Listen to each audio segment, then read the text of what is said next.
Assalamualaikum warahmatullahi wabarakatuh. Perkenalkan, nama saya Farida Aprilia Sandi dengan nomor NIM V2324033. Izin mereview artikel ilmiah.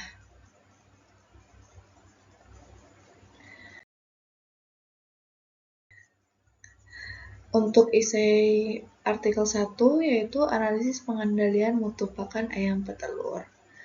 Permasalahan utama dalam pengendalian mutu pakan ayam petelur adalah penggunaan metode manual yang tidak efektif dalam menjamin kualitas pakan.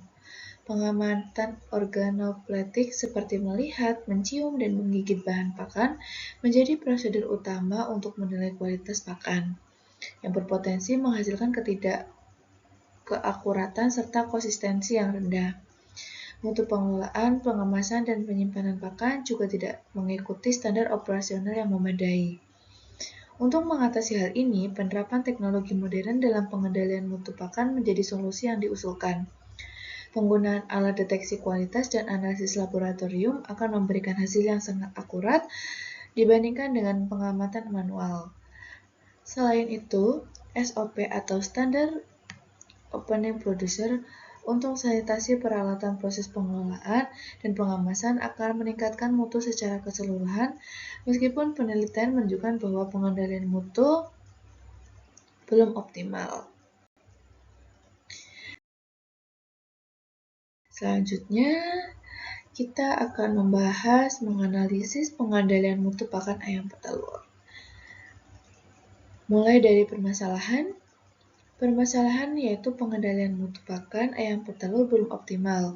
Proses pengendalian mutu dilakukan secara manual dengan pengamatan organopletik, melihat, mencium, dan menggigit yang berpotensi menghasilkan ketidakakuratan dan tidak konsisten. Proses pengolahan, pengemasan, dan penyimpanan tidak mengikuti prinsip pengendalian mutu standar. Untuk penyelesaian, pengendalian mutu yang lebih profesional dan sistematis perlu diterapkan menggunakan teknologi modern seperti analisis laboratorium dan alat deteksi kualitas pakan akan lebih akurat dibandingkan dengan metode organopletik. Penerapan standar operasional prosedur (SOP) untuk sanitasi pengelolaan dan penyimpanan pakan juga diperlukan. Nah, untuk hasil yang dicapai, penelitian menunjukkan bahwa saat ini mutu pakan hanya dikendalikan secara sederhana yang tidak cukup memastikan kualitas dan keamanan pakan jangka panjang. Untuk artikel yang kedua yaitu tentang pemodelan proses bisnis peternakan ayam petelur. Masalah lain yang dihadapi oleh peternakan ayam petelur adalah inefisiensi dalam proses bisnis akibat kurangnya koordinasi antar unit. Tidak adanya model bisnis yang terstruktur menyebabkan pengulangan proses dan hilangnya kesempatan untuk meningkatkan produktivitas. Hal ini menciptakan beban kerja yang lebih tinggi dan potensi kesalahan dalam pengelolaan. Untuk menyelamatkan masalah ini, pemodelan proses bisnis dengan menggunakan Business Process Model and Notification atau BPMN diusulkan. BPMN memetakan alur bisnis mulai dari pembibitan hingga pengelolaan pakan, sehingga membantu meningkatkan koordinasi antar unit. Selain itu, analisis rantai nilai Porter digunakan untuk mengidentifikasi bagian-bagian dalam proses bisnis yang perlu diperbaiki. Selanjutnya,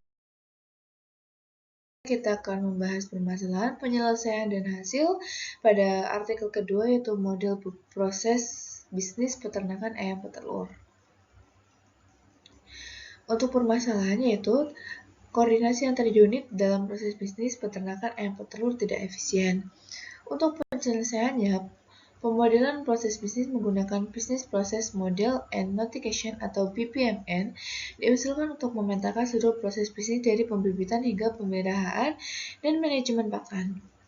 Hasil yang dicapai yaitu penelitian menghasilkan model BPMN yang membantu memetakan proses secara jelas. Lanjut, untuk artikel yang ketiga yaitu kita akan membahas tentang analisis kelayakan usaha peternakan ayam petelur mandiri. Ketidakpastian terkait kelayakan usaha peternakan ayam petelur mandiri seringkali menjadi kendala bagi para pengusaha. Untuk mengatasi hal ini, analisis kelayakan usaha dilakukan dengan menggunakan rasio benefit cost atau B/C untuk aspek finansial dan triangulasi data untuk aspek non-finansial.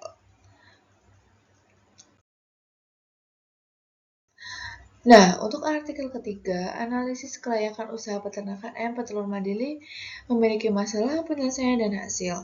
Untuk masalah sendiri, ketidakpastian usaha peternakan ayam petelur mandiri layak secara finansial dan non-finansial untuk dikembangkan. Penyelesaiannya, kelayakan usaha dilakukan melalui analisis rasio benefit cost untuk mengevaluasi aspek finansial. Hasil analisis menunjukkan bahwa usaha peternakan ayam petelur mandiri layak dikembangkan dengan cara finansial maupun non-finansial.